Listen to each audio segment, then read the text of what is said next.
Masjid Agung Discovery Resident. Saya tahu orang ada tulisannya. Judul yang diberikan adalah Masjid Pemersatu Umat dan Bangsa. Akhirnya subuh ini bersatulah. Biasanya kata orang menyatukan buaya itu mudah. Yang susah itu menyatukan pawang-pawang buaya. Kalau sudah pawang-pawangnya dikumpulkan, yang lain itu mudah. Bukan saya mengatakan bapak-bapak ini buaya, bukan. Bukan itu maksud saya. Saya mau mengatakan bahwa orang biasanya, siapa yang ceramah subuh nanti di masjid kita, Ustadz Anu, gak usah datang lah, ngapain datang. Subuh ini, guru-guru saya ini malah mau datang kemari. Padahal saya senangnya mereka nggak datang. Mereka mau menunjukkan ke kita semua, inilah yang namanya persatuan itu. Duduk di sini. Tadi saya mengamati, saya sengaja berdiri di samping. Begitu datang Profesor Dr. Said Agil Hussein Al-Munawwar, langsung semua minta beliau maju jadi imam. Beliau mendorong Kiai Sobron. Akhirnya saya lihat mereka dorong-dorong. Saya mau melihat gimana akhir cerita. Jangan kemana-mana, kita lanjutkan setelah yang satu. Ternyata yang menyelesaikan masalahnya mereka ikut pendapat ulama fikih. Kalau salah mohon luruskan. Hari ini ada juga hadir ketua besar, imam besar Masjid Raya An-Nur Provinsi Riau, namanya Dr. Zul Ikrami LCMA, hadir bersama kita hari ini. Yang namanya nggak saya sebut, saya mohon maaf, bukan saya nggak hormat, saya nggak ingat. Hadirin hadirat, muslimin muslimat, mukminin mukminat yang belum kawin dan belum sunat, semua yang hadir ini insya Allah dimuliakan Allah Subhanahu wa ta'ala. Saya bilang muslimin muslimat, muslimatnya ada ini. Saya kan melihat. Ada juga di bawah. Masya Allah. Hai Besti. Jadi masjid ini yang mempersatukan kita adalah masjid. Maka amat sangat heran orang kok malah kelahi di masjid. Saya sholat dan ceramah di satu masjid. Kemudian saya tanya, dulu perasaan pertama kali yang bawa saya ke masjid ini Bapak Anu dulu. Iya Pak Ustadz, dia ketua masjid dulu. Loh sekarang kok dia nggak datang lagi? Ya dulu yang pertama bawa dia ke masjid ini Ustadz Somad. Terus pas pemilihan kemarin dia kalah. Sejak itu dia nggak ke masjid lagi. Masjid kok malah tidak mempersatukan? Ini yang salah masjidnya atau orangnya? Saya nggak ada ngomong begitu. Bapak Ibu yang menarik kesimpulan. Jadi masjid ini mempersatukan kita. Mau guru besar, mau habib, mau alim, mau faqih, bertemu bersatunya di masjid. Dan hari ini kita melihatnya. Dan ketika terjadi ikhtilaf perbedaan, siapa yang maju ke depan? Yang menyelesaikannya bukan keegoan, lebih senior, lebih hebat, bukan. Dikembalikan kepada pendapat ulama berdasarkan Quran dan Sunnah Nabi Muhammad Sallallahu Alaihi Wasallam. Kalau berkumpul semua orang Tangsel, ini Tangsel betul, maka yang layak menjadi imam adalah wali kota, bukan menurut KPU. Ulil amri yang menjadi imam. Makanya ketika Nabi Muhammad SAW hidup, beliau jadi imam. Setelah beliau meninggal, Sayyidina Abu Bakar Siddiq jadi imam. Setelah Abu Bakar Siddiq, Sayyidina Umar bin Khattab jadi imam. Setelah Umar, Sayyidina Uthman, Sayyidina Ali. Karena pemimpin sholat sekaligus mimpin negara. Maka pilihlah pemimpin negara yang sodakoh. Iya, sholat. Yang sholat. Karena sholat tiang agama. Maka ketika ulil amrinya sibuk nggak bisa, maka diangkatlah imam ratib. Imam ratib adalah imam tetap yang diangkat. Makanya kalau di Malaysia itu ada sajadah dua, satu di depan, satu di belakang. Saya tanya, kenapa sajadahnya dua? Yang di depan imam ratib, yang di belakang imam cadangan. Karena yang berada di belakang imam itu adalah orang yang kalau kira-kira imam di depan itu na'udzubillah sakit, meninggal, pingsan, yang belakang itu bisa langsung menggantikan ke depan. Begitu semestinya. Tapi di masjid-masjid kita kebanyakan di depan imam ratib, di belakang pejabat. Bayangkan kalau imamnya meninggal, dia manggil staf. Nah, jadi ini mesti diajarkan ini. Untuk apa Ustadz jelaskan itu di sini? Toh yang pejabat Ustadz ngomong nggak datang. Memang mereka nggak datang, tapi kan video ini bisa mereka tonton di channel Ustadz Abdul Somad Official. Subscribe, like, share, and comment. Nah, maka imam ratiblah yang maju tadi menyelesaikan masalah. Memangnya pernah terjadi imam ratib nggak maju? Pernah. Ini terjadi di masjid yang dipimpin Ustadz Zul Ikrami, masjid waktu itu namanya Masjid Agung. Sekarang kan sudah berubah jadi Masjid Raya. Kalau provinsi sekarang Masjid Raya. Kalau kabupaten kota Masjid Agung. Kalau kecamatan Masjid Besar. Ketika itu berkumpul seluruh imam-imam internasional, seminar imam-imam internasional di Pekanbaru Riau. Karena terlalu banyak imam, akhirnya makmumnya bingung. Siapa yang maju ke depan? Akhirnya dipersilakanlah imam yang dari Palestina maju ke depan. Majulah imam dari Palestina ini. Allahu Akbar, sholat zuhur. Kebetulan jadwal saya kultum zuhur di situ. Maju imam dari Palestina, 2 rakaat dia salam. Sholat zuhur. Karena dia musafir, dia nggak ngasih tahu. Akhirnya jamaah di belakang ada yang ikut 2 rakaat, ada yang bingung kanan kiri. Kenapa? Ya gara-gara imam ratib nggak mau maju ke depan. Kenapa imam ratib nggak mau maju ke depan? Dia grogi. Soalnya ini sorbannya besar-besar. Ini perlunya imam ratib tuh punya kepercayaan diri. Siapapun yang datang, kalau memang guru-guru kita itu mempersilakan, maju aja ke depan. Itu bukan berarti kamu kurang adab, kurang hebat, apalagi ulama-ulama Al-Azhar Mesir itu.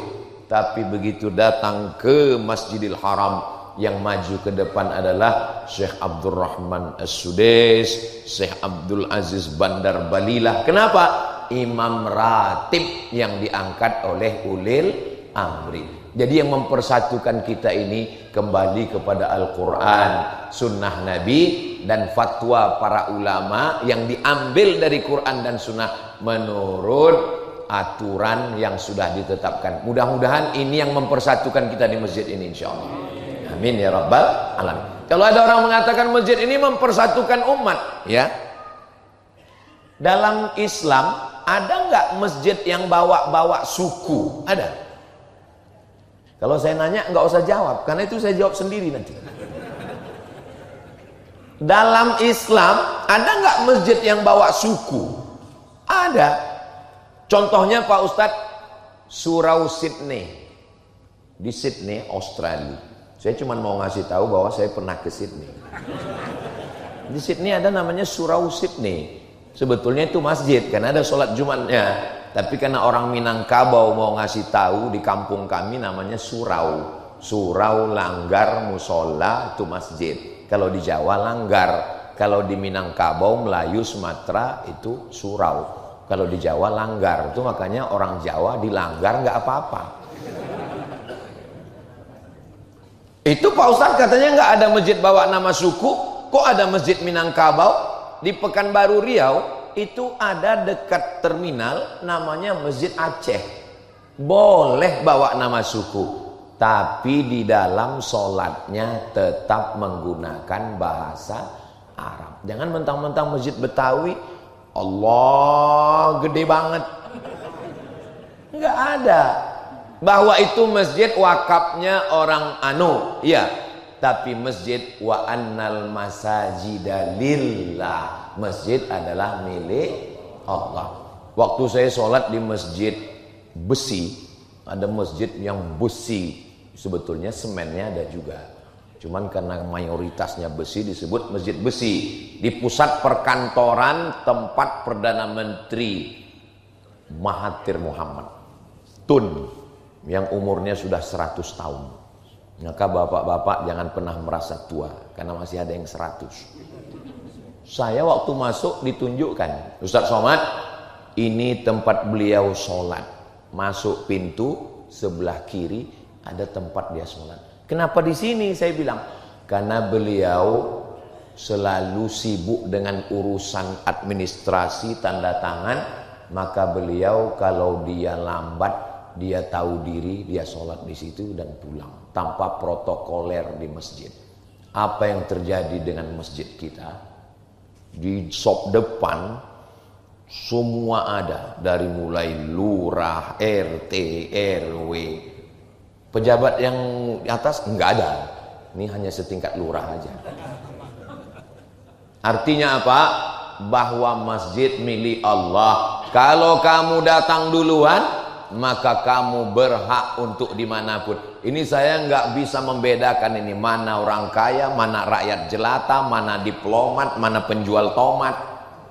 Semuanya sama di hadapan Allah Subhanahu wa ta'ala. La farqa bainal arabi wal ajam. Nggak ada beda antara Arab dengan yang bukan Arab. Wala farqa bainal abyadi wal aswad. Nggak ada beda antara kulit putih dengan kulit hitam. Kullukum min Adam, semua kamu dari Adam. Wa Adam min turab, dan Adam diciptakan dari tanah. Tadi saya disediakan tempat yang tinggi, kursi, supaya saya duduk di atas. Andai saya duduk di kursi tadi, saya paling tinggi, tapi ternyata ada yang lebih tinggi. Memang betul kata pepatah, di rumah Kapolda ada Kapolri. Ada yang senyumnya delay. Saudara yang dimuliakan Allah, kalau ada orang yang mengatakan perempuan itu direndahkan, dihinakan, didiskriminasi dalam Islam, datanglah ke Masjid Agung Discovery Residence. Saya begitu mau menuju nama masjid, langsung melihat Mas Adrian. Di masjid ini perempuan dimuliakan, ibu-ibu dimuliakan. Kami Bu ya, melihat dari bawah ini ke atas seperti melihat akuarium raksasa. Masya Allah, luar biasa. Mereka bisa juga balas begitu. Kami juga sedang melihat ikan hiu di bawah. Ya, mereka kan lihat dari kaca juga. Masya Allah, ada anak-anak kita semua. Bapak Ibu yang dimuliakan Allah Subhanahu wa ta'ala, akhirnya kita dipersatukan di sini. Masalah apapun sukunya, bangsanya, dari Sabang sampai Papua, ada yang kita bisa milih dan ada yang kita nggak bisa milih. Hidup ini ada yang bisa kita pilih. Subuh ini mau sholat di masjid atau sholat di rumah, itu bisa milih atau nggak bisa? Bisa. Saya bangun cepat, saya mau ke masjid, ya. Saya terlambat, saya di rumah. Itu kita bisa milih. Tapi ada yang hidup ini kita nggak bisa milih. Menjadi orang Melayu datang dari Pulau Sumatera, itu bisa milih atau enggak? Nggak bisa. Karena nggak ada malaikat bawa kertas multiple choice. Kau mau jadi orang apa? A Arab, B Batak, C Cina. Nggak ada. Makanya kita nggak boleh menghina orang karena sukunya. Karena suku bukan pilihan. Suku itu dipilihkan oleh Allah Subhanahu wa ta'ala. Tapi tentang masalah beribadah, bersikap, ini adalah pilihan. Sekarang banyak orang yang nggak pilihan pun dia bilang pilihan. Sengaja malam begadang nggak tidur. Akhirnya tidurnya jam 4. Kalau tidur jam 4 itu memang sengaja nggak mau sholat subuh. Udah tidur jam 4, otomatis bangunnya jam 8. Begitu ditanya, kenapa kamu nggak sholat subuh? Ini sudah ketetapan Allah. Ini dengan penuh kesadaran. Kamu punya pilihan loh untuk tidur atau enggak. Kenapa enggak kamu tunggu aja jam 4? Kan sebentar lagi azan subuh. Maka untuk ke masjid, untuk berbuat baik, masjid yang mempersatukan kita. Mungkin kalau ketemu di kantor payah. Itu Pak Ustadz pejabat Pak Ustadz. Kalau mau ketemu dia itu mesti melewati 10 lantai Pak Ustadz. Kok bisa begitu? Ya memang kantor dia di lantai 10. Tapi kalau ketemu di masjid Pak Ustadz, Assalamualaikum warahmatullah, Assalamualaikum warahmatullah, bisa ketemu langsung. Assalamualaikum Pak. Oh katanya habis sholat nggak boleh salaman Pak Ustadz. Kata Imam Muhyiddin Abu Zakaria Yahya bin Syaraf An-Nawawi, meninggal tahun 676 Hijrah, kalau sebelum sholat tadi nggak ada salaman, selesai sholat baru salaman, itu sunnah. Karena memang dia belum salaman. Saya tadi sebelum sholat nggak ada salaman sama Habib. Selesai sholat baru saya salaman, itu sunnah. Tapi kalau sebelum sholat udah salaman, habis sholat salaman lagi, itu namanya mubah.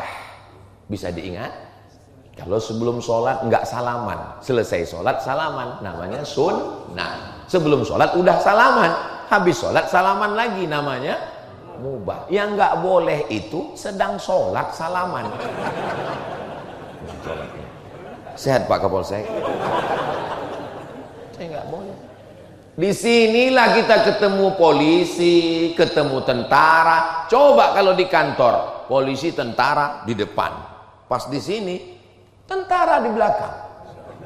Babinsa, hai Pak Babinsa, masya Allah, Pak Babinsa, kami yang bukan TNI, kami yang bukan tentara ini bangga melihat kalian sholat di sini.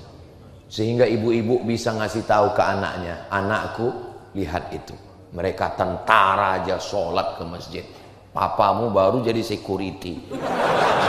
Mohon maaf security, jangan tersinggung. Saya khawatir juga nanti disomasi sama saya. Soalnya sekarang ngomong nih mesti hati-hati juga.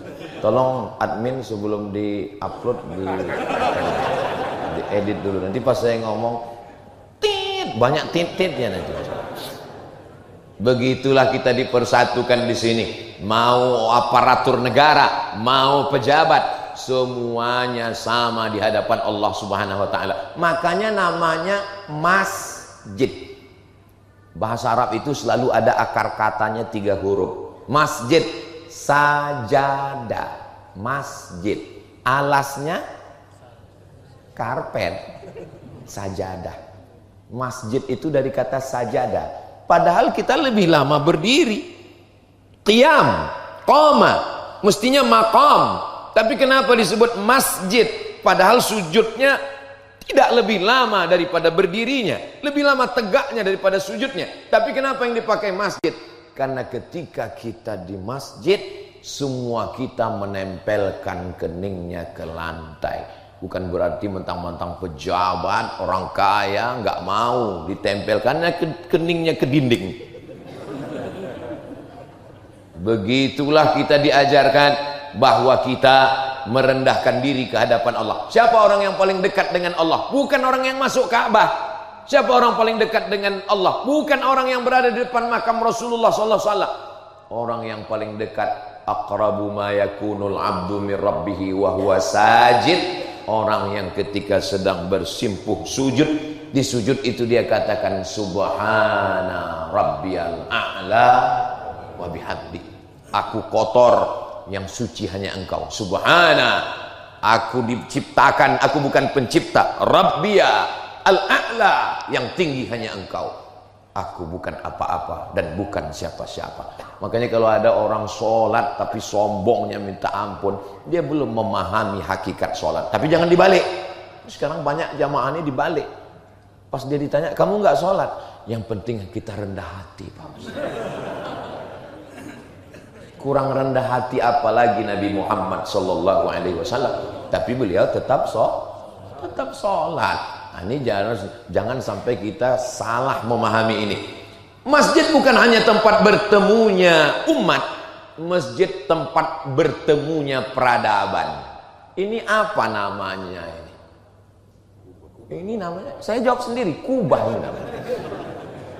Apakah Masjid Nabawi itu ada kubahnya?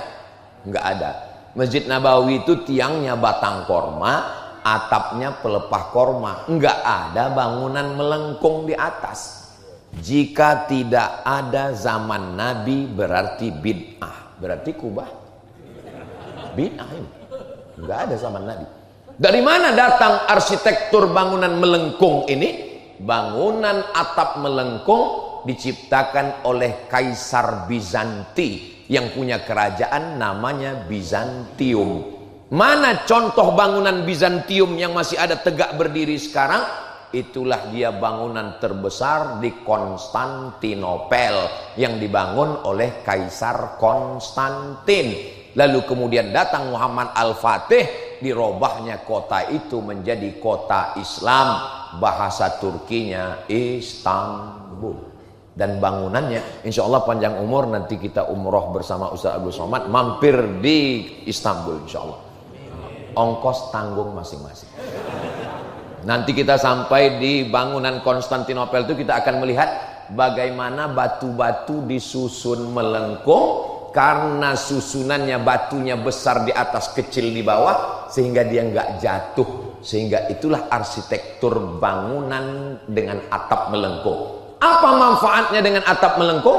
Karena dengan atap melengkung otomatis nggak ada tiang di tengah. Karena nggak ada tiang di tengah, maka sopnya tidak putus. Kira-kira baik atau nggak baik? Baik. Kalau baik boleh diambil? Boleh. Namanya bid'ah yang baik, bid'ah hasanah. Ini Ustaz Somad ini buat-buat, bukan saya yang ngomong begitu. Yang mengatakan ada bid'ah hasanah itu Imam Muhammad bin Idris Asy-Syafi'i. Yang mengatakan ada bid'ah hasanah itu adalah Imam Muhyiddin Abu Zakaria Yahya bin Syaraf An-Nawawi. Yang mengatakan ada bid'ah hasanah itu adalah Imam Al-Hafiz Ibnu Hajar Al-Asqalani. Yang mengatakan ada bid'ah hasanah itu adalah Al-Hafiz Jalaluddin Abdurrahman As-Suyuti. Kalau disebut Al-Hafiz Imam Suyuti, hafiztu mi'atai alfa hadis. Dia hafal 200.000 hadis. Dan dia mengakui bid'ah hasanah. Tiba-tiba ada ustadz yang hafalan hadisnya cuma 2. Itu pun kalau laptopnya hidup. Pas laptopnya lobet, hadisnya muncul, sanadnya hilang. Lalu mengatakan gak ada bid'ah hasanah. Saya nggak mau ngajak jamaah maksa untuk ikut saya, tapi saya lebih percaya sama imam-imam itu. Adapun jamaah mau ikut Al-Hafiz Al-Laptop, ya terserah. Saudara yang dimuliakan Allah Subhanahu wa taala, ini masjid pertemuan peradaban. Peradaban barat Eropa diambil masuk ke dalam masjid. Di mana Bilal bin Rabah azan? Bilal azan di atas satah. Atas atap rumah satah. Waktu di Makkah dia naik ke atas Ka'bah tahun ke-8 Hijrah. Allahu Akbar, Allahu Akbar. Tidak seperti itu suaranya. Itu ya azan saya. Lalu kemudian Bilal bin Rabah tidak pernah azan di atas yang namanya pakai menara. Ini kelihatannya dari simbolnya kubah dan nggak ada menara. Kenapa? Karena menara itu diambil dari kata nar. Nar artinya api. Menara tempat api. Jadi kita kalau naik kapal layar di tengah laut malam, kita nggak tahu mana lautan, mana daratan. Dari mana kita tahu bahwa di depan kita ada darat? Supaya kita bisa mengarahkan perahu layar nggak nabrak. Kita melihat ada nar, ada api. Menyala abangku. Tempat api itu namanya manarah. Manarah kita menyebutnya mercusuar. Manarah. Lalu kemudian umat Islam sampai dari kota Makkah mereka ke Madinah. Dari Madinah mereka nyebrang Laut Merah. Dari laut mereka sampai ke kota namanya Fustat. Dari Fustat mereka jalan darat 200 km, bisa juga lewat jalan laut, Laut Putih. Mereka menemukan satu pantai namanya Alexandria yang didirikan oleh seorang kaisar bernama Alexander the Great. Maka kota itu disebut pakai nama dia. Alexander the Great buat kota namanya Alexandria. Nah, jadi kalau ada masjid pakai nama orang, ya begitu. Tapi ada juga, saya mungkin kalau buat kota, nama kotanya Somadia. Ketika mereka sampai ke Alexandria, bahasa Arabnya Al-Iskandaria.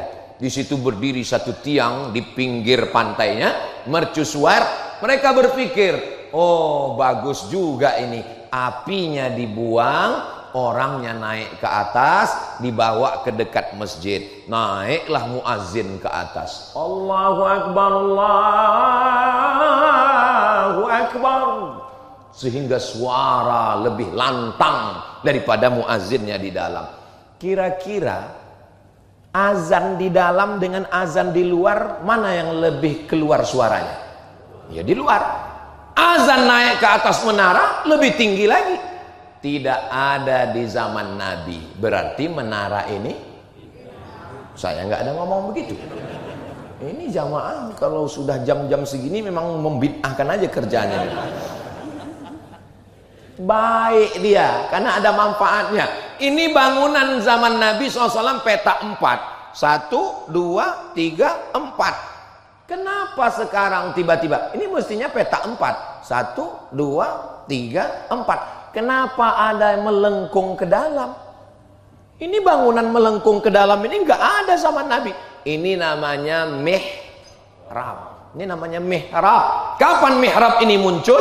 Mihrab ini muncul ketika renovasi perluasan Masjid Nabawi pada masa Raja Abdul Malik bin Marwan. Dia panggil arsitek dari Damaskus, Suriah. Arsitek ini melihat, kalau dibuat di sini satu shop kosong kanan kiri, bagus dibuat melengkung. Akhirnya imam maju ke depan. Dan saya memang kalau ke masjid saya cari yang ada bangunan melengkungnya dan ada pintu di samping supaya saya bisa habis ceramah langsung pulang. Karena kalau membelah jamaah ini seperti membelah Laut Merah. Contohnya waktu saya ceramah di Sabah, Sarawak, saya tanya, gimana keadaan pintu belakang?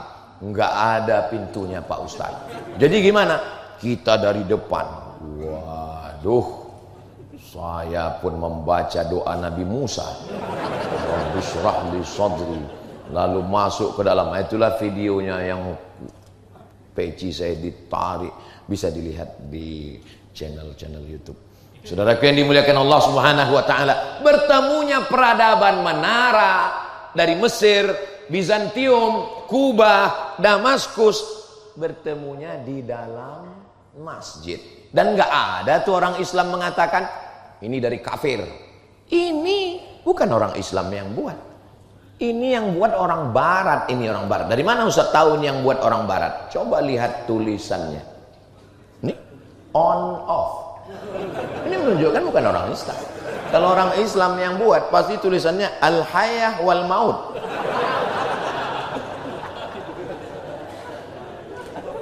Jadi kalau ada yang komen-komen, kan banyak tuh komen waktu saya lagi naik motor.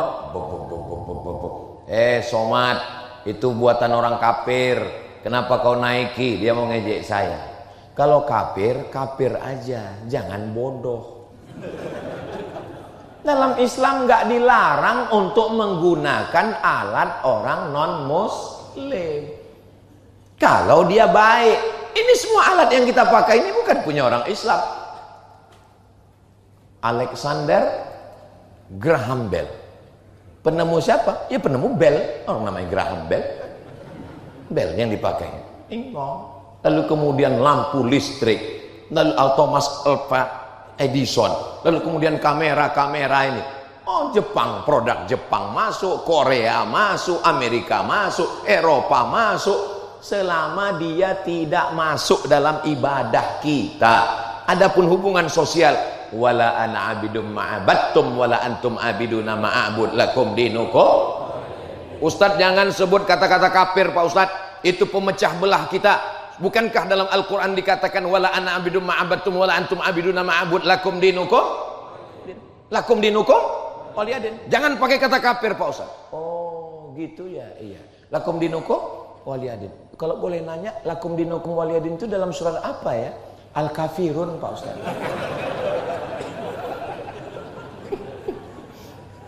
Saudaraku yang dimuliakan Allah Subhanahu wa ta'ala, kita ini yang mempersatukan kita ketika kita kembali ke dalam masjid, insya Allah. Enggak ada dalam bacaan sholat itu janganlah kau mencuri, enggak ada. Janganlah kau berzina, enggak ada. Dalam ayat ada, tapi dalam bacaan standar enggak ada. Yang disuruh dalam bacaan itu apa? Allahu Akbar. Karena yang membuat kita terpecah itu adalah merasa diri lebih besar, merasa diri lebih hebat, merasa diri lebih. Maka kita hilangkan kelebihan kita. 2 kali kita katakan Allahu Akbar. Sekali lagi Allahu Akbar kabira. Waktu intiqal Allahu Akbar.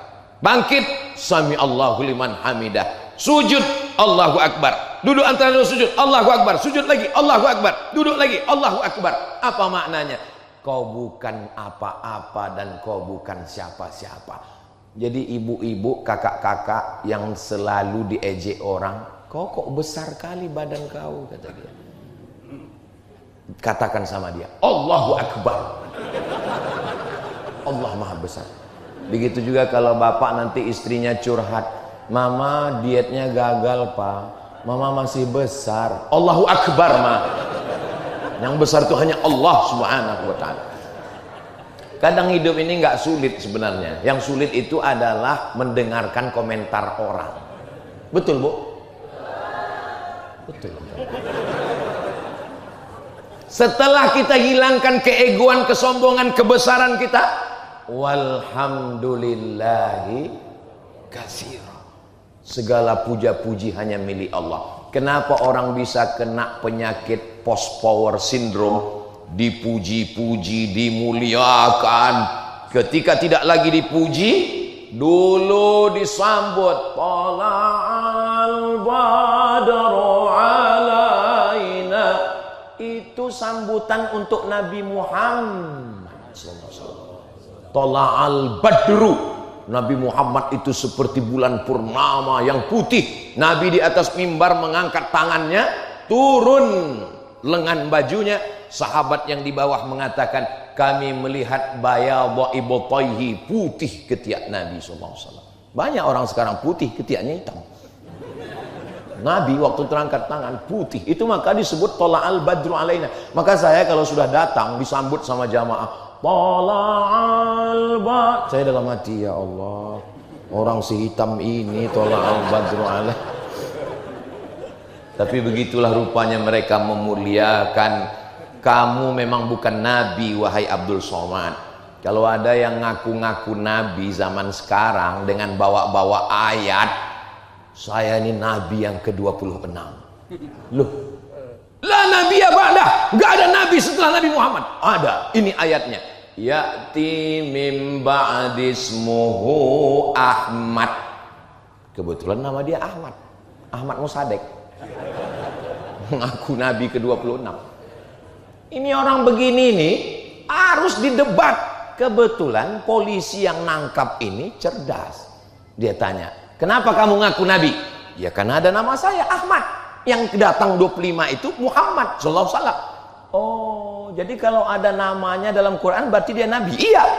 Kata Pak polisi yang nangkap, saya Nabi yang ke-26. Saya yang ke-27. Nama Bapak siapa? Nasrullah. Iza jaa nasrullah. Diputar balik logika berpikirnya itu. Jangan asal tangkap aja, pakai oh iya. Terus kata yang satu lagi, kalau begitu Ustadz Somad itu Nabi yang ke-29. Kenapa? Nama dia juga sering disebut. Qul huwallahu ahad.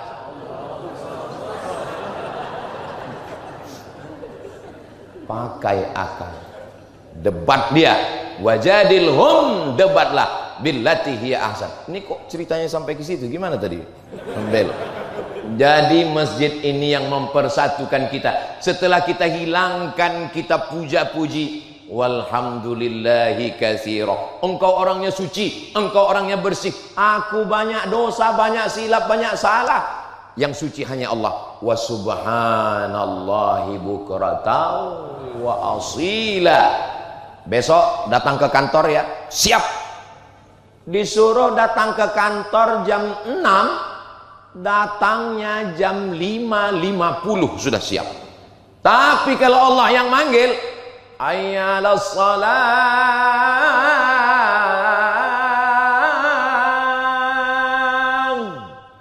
azan zuhur jam 12, ada orang yang wudhu zuhur jam 3. Wudhu zuhur jam 3, masuk ke masjid, wudhu, sholat. Sampai penjaga masjid nanya, mohon maaf ya Pak, azan asar belum? Kata dia, ini zuhur. Ketika sholat itu apa dia katakan? Allahu Akbar. Kalaulah malaikat itu tidak ditahan Allah, sudah dibenamkan ya kau ke langit, ke bumi yang ketujuh. Sholat zuhur jam 3, Allahu Akbar kau bilang. Yang maha besar itu Allah, maka tunjukkanlah. Makanya kalau orang datang ke masjid on time, orang yang delay, orang yang terlambat, tapi kita ke di masjid semuanya menjadi on time, tepat waktu. Apalagi Masjid Agung Discovery Resident, karena di dinding ada jamnya. Di mana tadi ada jamnya? Ada jam kan di atas. Gimana ceritanya asal muasal ada jam waktu? Tadi saya baca 4 menit lagi iqamat. Ini gara-gara masjid kelahi. Kenapa? Karena yang datang lambat terus. Muazin sudah mau qomat. Jangan. Yang lambat RT, RW, yang wakaf. Jadi yang mau iqamatnya jadi segan. Bahkan satu hari semua sudah datang, iqamat belum juga. Rupanya di masjid itu perintah iqamatnya datang dari yang di balik tirai di belakang. Qomat, qomat. Ada yang lebih berkuasa di belakang. Maka win-win solution untuk supaya nggak berkonflik di masjid, kita nggak ikut manusia lagi, akhirnya kita ikut alat. Memang manusia ini kalau diatur manusia, tapi kalau diatur lampu mau. Contohnya mana? Traffic light, lampu merah. Nah, saya pun begitu juga. Saya mengatur diri saya sendiri. Kadang banyak orang kalau udah pegang mikrofon lupa berhenti. Saya jamaah sudah tahu semua bahwa saya tausiah itu 60 menit sesuai dengan botol air minum 600 ml. Kecuali di Masjid Agung Discovery Resident, botolnya disediakan 300 ml. Ustadz mengada-ngada, saya nggak percaya Pak Ustadz. 300 ml. Saudaraku yang dimuliakan Allah Subhanahu wa ta'ala. Jadi kalau menurut kode etik, ini ceramah saya ini sudah melampau batas. Saudaraku yang dimuliakan Allah Subhanahu wa ta'ala, ketika di masjid kita semua menyerahkan kepada Allah. Inna salati wa nusuki wa mahyaya wa mamati lillahi rabbil alamin. Saya Pak Ustadz nggak percaya kalau Nabi itu bacanya bismillahnya jahar. Oh, nggak bisa begitu. Memangnya kamu hidup zaman Nabi? Ini ulama sudah berijtihad menurut pendapatnya masing-masing. Mazhab yang paling tua Abu Hanifah, Hanafi. Nomor 2 Malik bin Anas, Maliki. Nomor 3 Muhammad bin Idris, Imam Syafi'i. Nomor 4 Ahmad bin Hambal, Imam Hambali. Yang pertama Hanafi. Hanafi sama dengan Hambali. Hanafi, Hambali. Kok jadi metal? Yang paling tua dengan yang paling kecil, bismillahnya sir. Bismillahirrahmanirrahim. Alhamdulillahi rabbil alamin. Ar-Rahmanir Rahim. Yang nomor 2 Maliki. nggak pakai bismillah sama sekali. Alhamdulillahi rabbil alamin. Yang ketiga Syafi'i, jahar. Bismillahirrahmanirrahim. Alhamdulillahi rabbil alamin. Masjid Agung Discovery Resident ikut mazhab mana? Cerdas. Imam kita tadi bismillahnya jahar. Bismillahirrahmanirrahim. Rakaat kedua, Sami'allahu liman hamidah. Itu pendek. Karena pernah juga saya lewat di masjid, saya dengar, saya lambat, saya dengar. Saya musafir, saya dengar dari toa. Sami'allahu liman hamidah. Rupanya nama istrinya Hamidah. Dia mau suruh cepat siapkan makan. Enggak ada itu. Tanya sama Habib kalau enggak percaya sama saya. Sami'allahu liman hamidah. Imam angkat tangan. Allahumma hdina fiman hadait. Mazhab Hanafi dengan mazhab Hambali tidak ada kunut subuh. Mazhab Maliki kunutnya sebelum rukuk. Qul huwallahu ahadun illahus samad lam yalid wa lam yulad wa lam yakul lahu kufuwan ahad. Baca kunut. Kunutnya enggak bunyi. Kunut silent. Mazhab Syafi'i kunutnya setelah rukuk waktu i'tidal. Yang diaminkan yang 5. Allahumma hdina fiman hadait wa afina fiman afait wa tawallana fiman tawallait wa barik lana fima a'tait wa qina bi rahmatika syarra ma qadait. Yang 5 ini doa, maka diaminkan. Sedangkan makmum mengaminkan. Adapun yang 5 lagi makmum ikut baca. Fa innaka taqdi wa la yaqdu 'alaik wa innahu la yadhillu man walait wa la ya'izzu man adait tabarakta rabbana wa ta'ala falakal hamdu 'ala ma qadait nastaghfiruka wa Kalau enggak hafal Pak Ustaz ya diam aja. Yang enggak enak lah Pak Ustaz, nanti ketahuan. Ya gerak-gerakkan aja. Kunut itu artinya doa, tapi jangan bahasa Indonesia. Karena kalau sholat keluar bahasa yang bukan bahasa Arab, batal sholatnya. Saya kan mazhabnya Hambali Pak Ustadz. Ya, guru saya alumni dari mazhab Hambali. Oke, bagaimana kalau imamnya mazhab Syafi'i? Datang orang menemui Imam Ahmad bin Hambal. Wahai Imam Ahmad bin Hambal, ya, saya mazhabnya ikut Imam Ahmad bin Hambal. Bagus. Bagaimana kalau imam saya subuh Imam Syafi'i? Kata Imam Ahmad bin Hambal, angkat tanganmu dan ucapkan amin. Ini sekarang banyak makmum ini nggak mau ikut imam.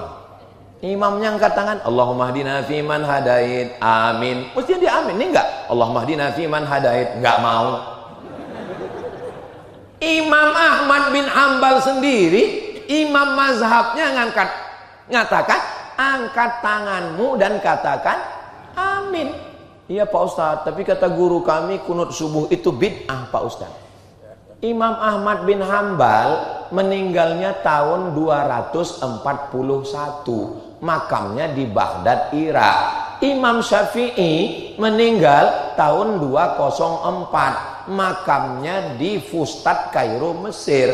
Imam Ahmad bin Hambal belajar fikih, hadis, tafsir kepada Imam Syafi'i. Apakah mungkin Imam Ahmad bin Hambal mengatakan Imam Syafi'i itu pelaku bid'ah? Gurunya sendiri bro. Dalam manaqib biografi Imam Syafi'i, apa komentar Imam Hambali? Da'autu lisyafi'i fi salati arba'ina sanah. Saya mendoakan guru saya Imam Syafi'i 40 tahun. Fi salati, bukan di luar salat. Dalam salat saya doakan Imam Syafi'i. Berapa lama saya doakan? 40 tahun. Apa bunyi doanya? Rabbil firli wali walidayya wali Muhammad bin Idris Asy-Syafi'i. Ya Allah, ampunkan saya, ampunkan ayah saya, ampunkan ibu saya, dan ampunkan guru saya Imam Syafi'i. Enggak mungkin Imam Hambali membid'ahkan Imam Syafi'i. Yang baru belajar mazhab Hambali cuman S1, itu pun 16 kali tatap muka. potong pertemuan pertama dan mid semester serta ujian akhir semester, itu pun cuman presentasi, berani membid'ahkan. Saya pokoknya nggak mau ikut kunut subuh. Kenapa? Kemarin waktu saya umroh, saya sholat di Masjid Nabawi 4 kali subuh, nggak ada kunutnya. Baru sholat 4 kali. Hah? Ulama-ulama kita yang dari Makkah itu 40 tahun berkunut subuh. Ustaz Somad ini kayaknya anti mazhab yang lain. Saya ngisi pengajian hadis di Masjid Muhammadiyah 4 tahun. Dari tahun 2009, 2010, 11, 12. Saya bukan anti masalah beda mazhab. Saya cuma mau mengatakan kalau kita punya mazhab ikuti. Terus selama di Masjid Muhammadiyah itu Ustaz sholat subuhnya gimana? Ya saya makmum. Paling enak tuh jadi makmum, tinggal ngikut aja. Terus masa Ustaz nggak mau jadi imam? Setiap kali disuruh jadi imam saya bilang saya batuk. Karena saya nggak mau merusak persatuan yang ada di situ. Orang masjidnya punya Muhammadiyah, Muhammadiyah pakai majelis tarjih. Mereka mentarjihkan pakai mazhab Hambali. Ya ikut aja. Tapi masjid kita yang sudah diatur pengurusnya, kita tinggal ikut aja. Paling enak jadi makmum. Makanya iya jadi makmum. Selesai sholat, assalamualaikum warahmatullah, assalamualaikum warahmatullah, astaghfirullahaladzim, astaghfirullahaladzim, langsung pulang. Ada orang sekarang model begitu, habis sholat langsung pulang. Pas ditanya, kenapa kamu pulang? Karena saya nggak setuju dengan zikir kuat-kuat. Allah berfirman dalam Al-Quran, wadhkur rabbaka fi nafsika, sebutlah Tuhanmu dalam dirimu, nggak boleh kuat-kuat. Terus gimana?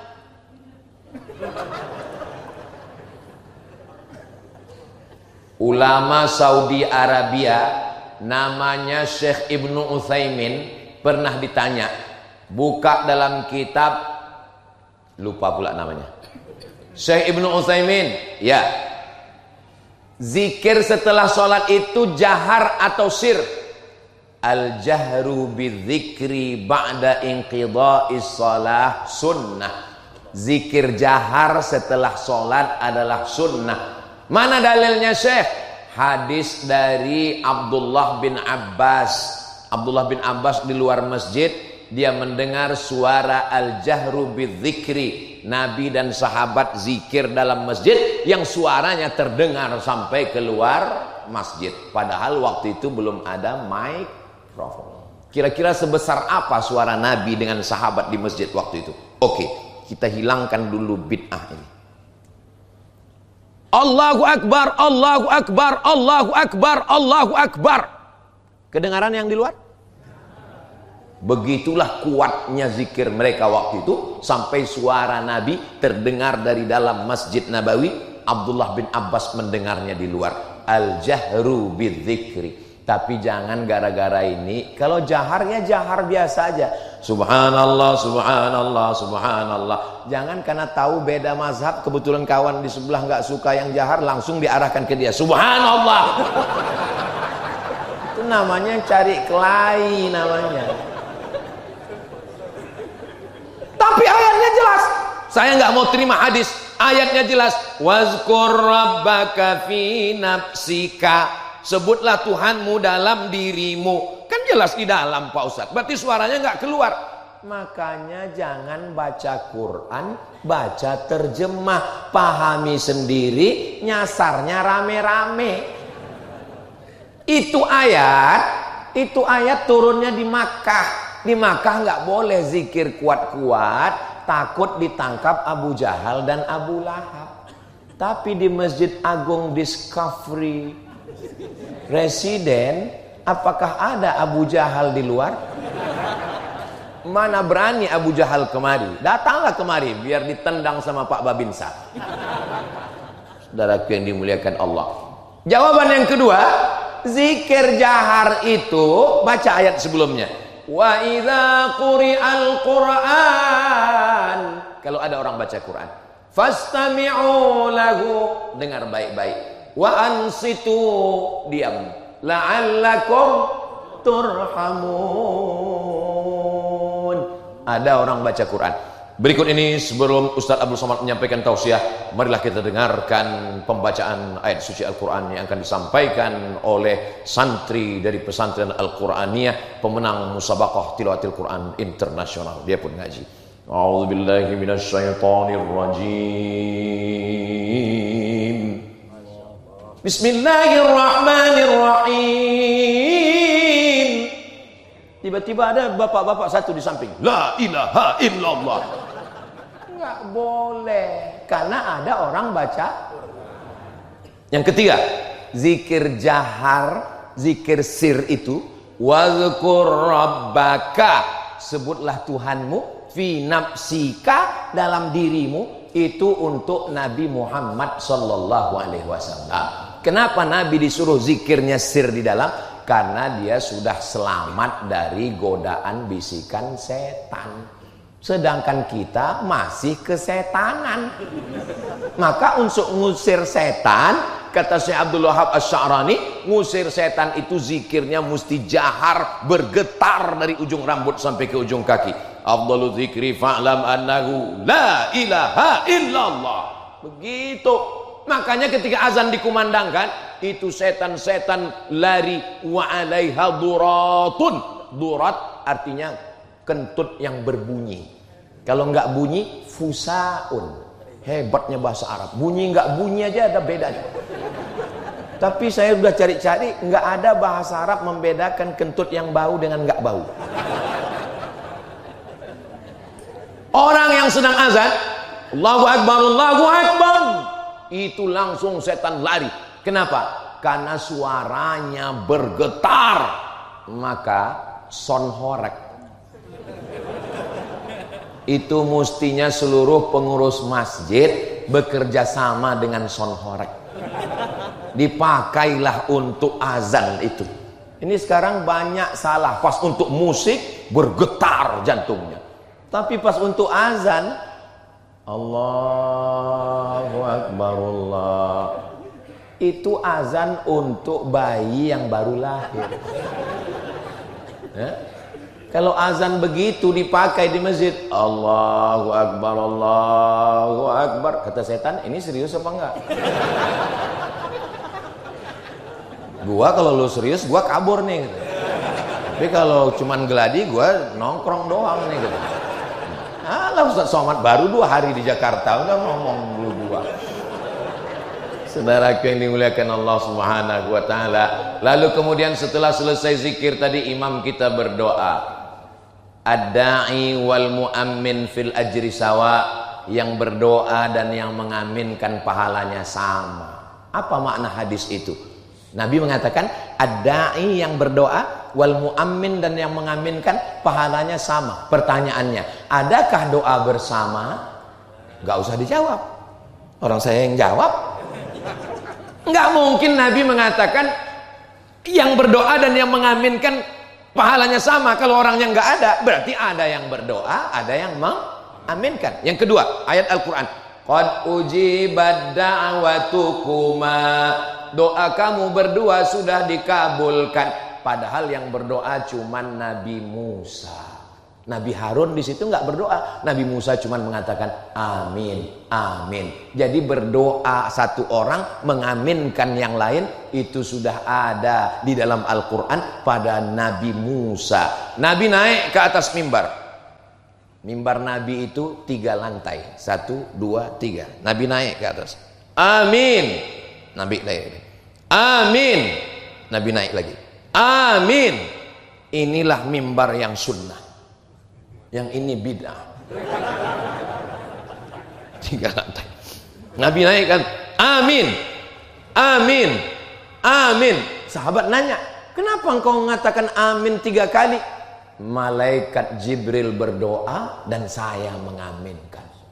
Apa kata Jibril? Bu'dan liman adraka Ramadan falam yughfarlah. Celaka orang yang ketemu bulan Ramadan tapi dosanya tidak diampunkan. Amin. Bu'dan liman dzukirta walam yusalli alaika. Celaka orang yang namamu disebut tapi dia tidak bersolawat kepadamu. Sallu ala Nabi Muhammad. Allahumma shalli wa sallim wa barik alaih. bu'dan liman adraka walidahul kibara ahaduhuma aw kilahuma falam yudkhilahul jannah. Celakalah orang yang ketemu dengan kedua orang tuanya, bapaknya, ibunya atau salah satunya, tidak menyebabkan dia masuk surga karena tidak berbakti kepada keduanya. Amin. Adakah doa bersama? Ada. Bahkan doa bersama itu diaminkan oleh para malaikat. Makanya yang nggak hafal doa, malas berdoa, tinggal ngaminkan aja. Amin. Apa susahnya? Amin. Kamu kenapa tadi habis sholat langsung pulang? Soalnya doa saya sama doa imam lain, Pak Ustadz. Loh, lain gimana? Imamnya minta hujan, terus saya jual es krim, Pak Ustadz. Yang dia minta hujan itu maksudnya turunkan rahmat. Itu maksudnya hujan, itu dia doa. Kamu kenapa nggak ikut doa sama imam? Doa yang lama aja belum makbul, Pak Ustaz. Emangnya kita tahu sholat kita tadi diterima Allah? Enggak. Lalu kenapa kita tetap sholat? Karena kita berhusnuzon kepada Allah. Mudah-mudahan Allah menerima semuanya, insya Allah. Doa. Dan yang baca doa pun ikut seperti doa imam kita. Ini kadang yang baca doa, saya kalau jadi imam baca doa itu cuman 10 aja. Allahumma inna nas'aluka salamatan fid din wa afiatan fil jasad wa ziyadatan fil ilmi wa barakatan fil rizqi wa taubatan qablal maut wa rahmatan indal maut wa maghfiratan ba'dal maut. Allahumma hawwin alaina fi sakaratil wan najata minan nar wal afwa indal hisab. Cukup. Tutup dengan doa untuk orang tua, Rabbighfirli wali walidayya. Tutup doa untuk anak, Rabbi habli minas solihin. Tutup dunia akhirat, Rabbana atina fid dunya hasanah. Tutup untuk supaya terbuka baca Al-Fatihah. Selesai. Saya pernah acara diundang wali kota yang doa setengah jam. Pertama tangan jamaah ke atas semua, mulai 5 menit langsung turun ke bawah. Orang kalau berdoa tangannya di paha, itu artinya terserah oleh Allah mau ngasih enggak. Nabi itu berdoa tangannya naik ke atas. Bahkan ketika untuk yang doa minta hujan, aghithna aghithna aghithna, turunkan hujan, Nabi naik sampai ke hadapan wajah. Tangan itu cara yang pertama, telapak tangan ke atas. Cara yang kedua, telapak tangan ngadap ke wajah. Cara yang ketiga, untuk istisqa tangan diangkat sampai tinggi. Cara yang keempat, telapak tangan yang ngadap ke tanah, punggungnya ke atas untuk tolak bala. Allahumma dafa'annal ghala wal waba wal fahsya wal riba wal zina wal munkar. Jangan nanti karena kita nggak tahu kita salahkan orang. Pas khotib Jumat berdoa, Allahumma dafa'annal ghala wal waba wal fahsya. Ada makmum yang ke bawah gini, wah kayaknya ISIS. Tapi insya Allah kalau kita ngaji, alhamdulillah. Mohon maaf ya, dari tadi Ustadz Somad kok ngelihat ibu-ibu ke atas. Saya ngelihat jam, Bu. Saya tadi mulainya berdiri itu jam 4.59 dan sekarang sudah jam 6. Berarti ini sudah melanggar kode etik. Di mana-mana Ustadz Somad itu ceramahnya kan 60 menit, tapi di sini 61 menit. Itulah yang dapat saya sampaikan. Terima kasih segala perhatian, mohon maaf segala kekhilafan. Puncak dari tausiah bukan pengajian. Puncak dari ngaji adalah doa. Mari aminkan doa. Kita berharap dengan lisan penghafal Quran, ahli fikih, ahli hadis, dan beliau zuriat keturunan Rasulullah sallallahu alaihi wasallam.